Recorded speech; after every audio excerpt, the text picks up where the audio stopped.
This is Ghostly Talk. I'm Doug. And I'm Karma. We do have Winston on the phone right now. Oh. We're going to be talking. He wrote this paper, and I've been talking about this paper for, 4 or 5 months, and this paper about the arguments that skeptics use to brush off the paranormal. And I was just telling Winston during the break, I was telling him, I'm pretty well convinced because I saw a ghost once. And I don't know if anybody can tell me, a skeptic or not, it could even be a paranormal enthusiast, tell me, no, you didn't see a ghost. I just wouldn't believe it. You know. You can't ignore something you've seen. Right, because I saw it with my eyes, and I know that it was there, and I even stopped the car because I thought I was going to hit it, which, and how courteous of you. I know, I didn't want to get in an accident. You didn't want to kill him. Yeah, I didn't want to kill the guy. That would really ruin his afterlife. But, so, I'm convinced. I know for a fact that there's something, right? I can't even pretend to know what it is. But I know that there's something out there. I know that that happens. But then, at the same time, I have this part of me that, like, when psychics are talking to you, like we were talking before the break, the psychics that are, doing cold readings and stuff like that, or some are professed psychics, some probably are real. Like you said, you didn't give that guy any information, and he still came up with good stuff. And you got to figure I wonder how much of it is cold reading. So when I read Winston's paper about the arguments that skeptics use to brush off or belittle or, deny the paranormal realm, I'm like, every single thing, I could see myself, really in every single situation where people have said, no, it's this, no, it's that. I've even in the chat rooms pulled out several arguments and whammied people with them, several of what Winston says, because people say, oh, well, you can't see God, so you can't believe in him, or whatever, and you can't see air either, but it's there, you can't see molecules, but they're there. So you can't see an atom without a lot of help with an electron microscope. So you can there are things that they didn't know about, science didn't know about, didn't recognize, that really are there. So there can be other things. So Winston, are you there? Yeah. Let's talk about skeptics. Okay. How did you? But since you talked about ghosts first, I just wanted to say that a few weeks ago we did a séance with some ghost hunters on an Indian reservation, and I too felt like I knew the ghosts were there, like I could sense their presence.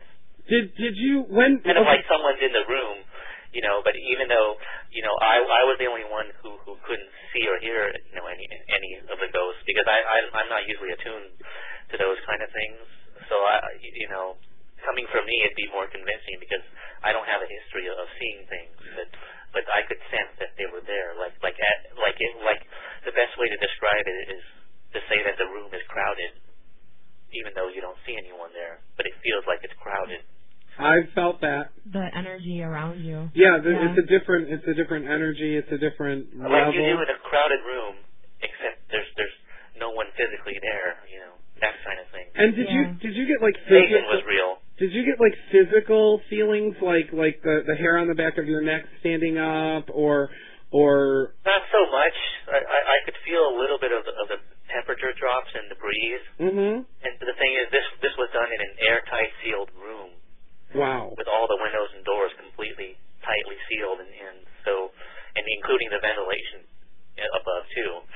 So the breeze was a bit interesting, and you could experience the temperature drops. We had this little gun with a laser pointer that registered the temperature. Oh yes, we have that for our ghost hunting. Yes.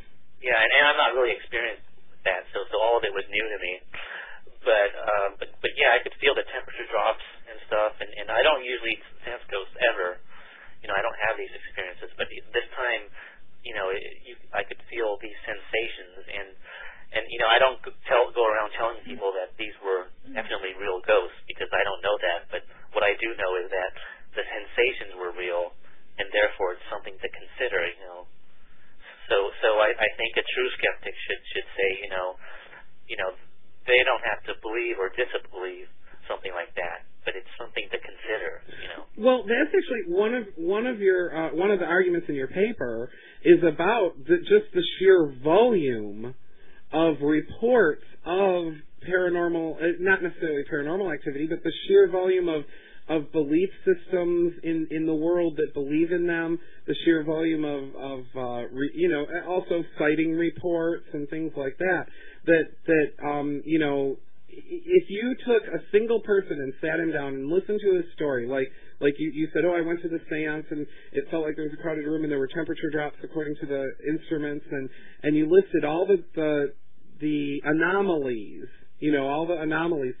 Somebody could convince you individually maybe that, okay, so it was a little freaky, your mind could have played tricks on you, that kind of thing. You might be able to convince one person. But what about the multitude of people who have reported all of these bizarre activities and these bizarre experiences and observations? Everything in the scientific community, everything's an observation, right?